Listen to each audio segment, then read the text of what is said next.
num mundo de mudança, você e eu ficamos envelhecidos com facilidade. Por isso, quem aqui dirige sabe muito bem. Quando você está dirigindo, o teu carro tem para-brisa e retrovisor. Mas você já notou uma coisa, o retrovisor é menor do que o para-brisa. Porque passado é referência, não é direção. Passado é referência. Tem gente na vida que dirige com um retrovisor desse tamanho e um para-brisa pequenininho. E fica, no meu tempo, se eu pudesse, aqui não é mais assim. Precisa coragem, mas acima de tudo, precisa humildade.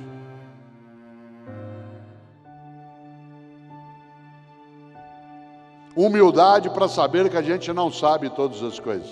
Humildade para saber que eu preciso estar permeável àquilo que eu tenho que alterar. Insisto, não é tudo que eu altero, mas aquilo que eu preciso alterar é preciso fazê-lo. Aliás, quem é professor aqui, como eu, de filosofia, a gente faz uma coisa em sala de aula, no primeiro dia de aula, para pegar gente arrogante. Conhece gente arrogante? Gente arrogante é gente que acha que já sabe, que já conhece tudo, que não precisa mais aprender. É aquela pessoa que tudo que você fala, ela já viu. Você fala de uma cidade, ela já foi. Você conta de um filme, ela já assistiu. Aliás, o arrogante costuma dizer o seguinte: tem dois modos de fazer as coisas, o meu ou o errado. Você escolha. Tem gente que é arrogante. Sabe como é que a gente faz sala de aula para pegar gente arrogante? No primeiro dia de aula, eu digo, gente, para fazer um levantamento, eu queria saber, por favor, quem aqui já leu algum livro do Sócrates? Sempre tem um que levanta a mão. E Sócrates não escreveu nada. Não existe nenhum livro do Sócrates. Tudo que Sócrates disse está registrado por Platão nos livros do Platão, especialmente nos diálogos. Não há nada do Sócrates.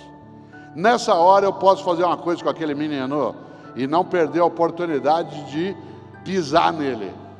Mas isso é antipedagógico, isso é tolo. Se eu quiser formar uma pessoa, eu não posso humilhá-la, eu preciso formá-la.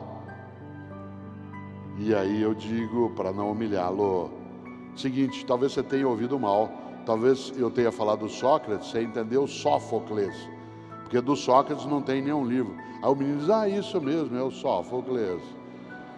Mas quando a aula termina, eu vou até lá e digo o seguinte, nós dois sabemos o que aconteceu. Não faça isso. Fingir que sabe é uma tolice imensa num mundo de mudança. Fingir que sabe te deixa despreparado. Eu poderia ofender o menino em público, claro, nos tempos já ultrapassados, isso seria chamado de estímulo. Aliás, quando tem o professor, ou professora, na hora de distribuir as provas, fazia uma coisa horrorosa, distribuía as provas falando a nota em voz alta. Vou distribuir as provas, vocês fizeram quinta-feira passada. Vou fazê-lo por nota em ordem decrescente. Paulo, 5. Pronto, você já se preparava. Se o Paulo era 5, imagina dali para baixo. Para que fazer isso? Há uma regra básica, corrija no privado e elogie em público. Elogie em público, mas corrija no particular. Alguém que quer formar outro, corrige sem ofender, orienta sem humilhar. É um modo ultrapassado achar que você está estimulando pessoas quando você as machuca. Que nem na empresa. Até algum tempo, aquilo que hoje é chamado, com toda razão, de assédio moral, era chamado de estímulo. Seguinte, você se prepara, tá? Estou de olho em você. Vai almoçar, depois a gente conversa. Imagina, a pessoa entrava em pânico. Eu estou prestando atenção nas tuas coisas. Vá para casa, fim de semana, aproveite. Segunda-feira eu converso com você. Isso hoje é considerado assédio moral, com toda razão, porque isso faz com que a pessoa se sinta aterrorizada. Há algum tempo, isso era usual, agora não pode. E por quê? Porque fazer alguém sofrer, humilhado, aterrorizado, é algo desnecessário. Superar, inovar, transformar. A sorte segue a coragem. Excelência é quando você ultrapassa, quando você vai além. Excel, em latim, significa aquilo que ultrapassa. Uma pessoa excelente, o que é? Uma pessoa excelente é aquela que vai além do óbvio. Uma pessoa excelente é aquela que faz mais do que a obrigação. Cuidado. Fazer mais do que a obrigação não é trabalhar sem salário, trabalhar sem recurso. Trabalhar fazendo mais do que a obrigação é ter a obrigação como ponto de partida e não como ponto de chegada. Uma pessoa excelente é aquela que parte da obrigação e não chega na obrigação. A obrigação é da onde você segue no começo e não ao local onde alcança ao final. Você conhece gente excelente. Você conhece professor excelente, você conhece família excelente, você conhece médico ou médico excelente, conhece garçom excelente. Qual garçom que você gosta? Agora que a gente está podendo voltar aos poucos em alguns lugares, qual garçom? Que aliás, né, Benjamin, é uma palavra francesa, né, para nós, garçom. Olha que coisa boa. Para nós, o que é um garçom que a gente aprecia é aquele que faz mais do que a obrigação. Qual é a obrigação do garçom? Anotar teu pedido, indicar um lugar, trazer as coisas no final. Anota. Qual é o garçom que você gosta de ser atendido? Aquele que faz mais do que a obrigação. Que sugere coisas para você. Que te indica um lugar. Que é capaz de ficar próximo, mas não ao lado, ouvindo a conversa. Que dá dica para você. Que entende um pouco o que você aprecia.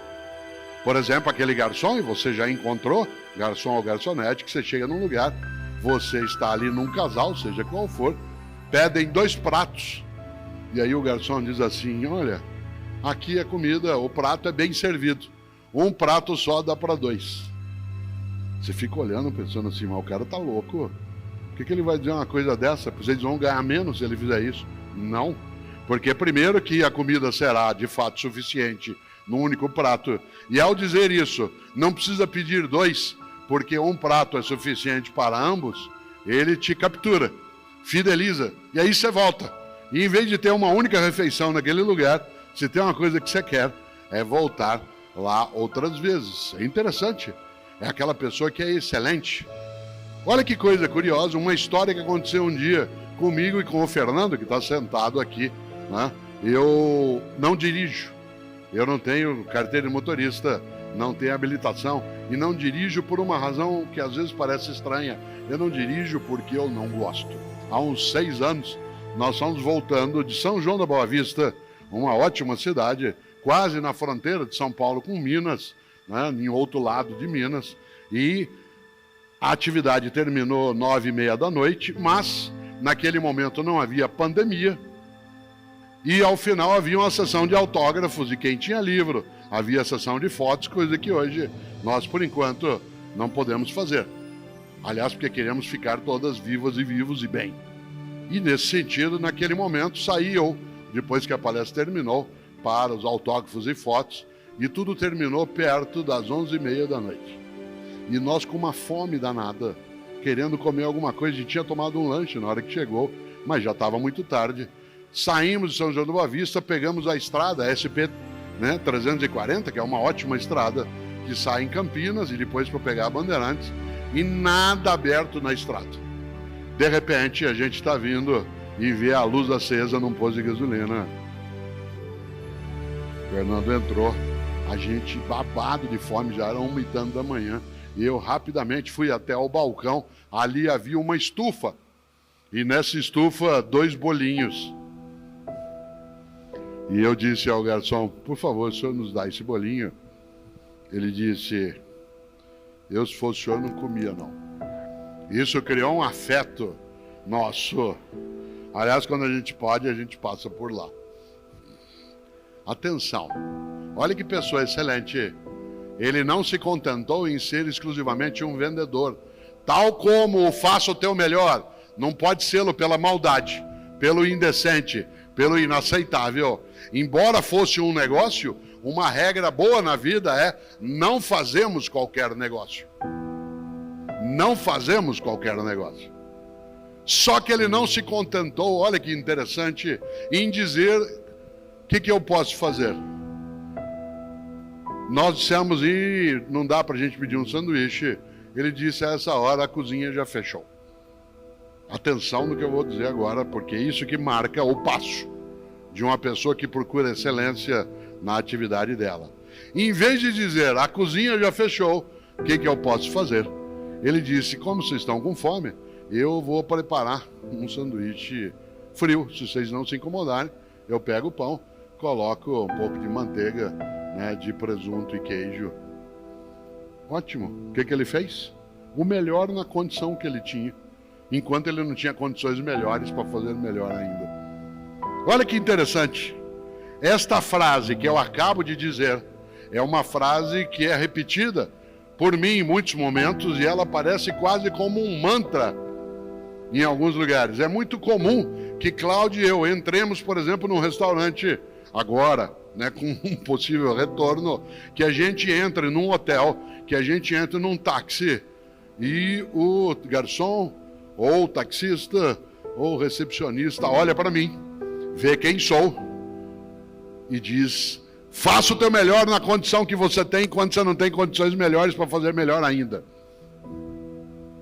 A gente até fica perplexamente feliz.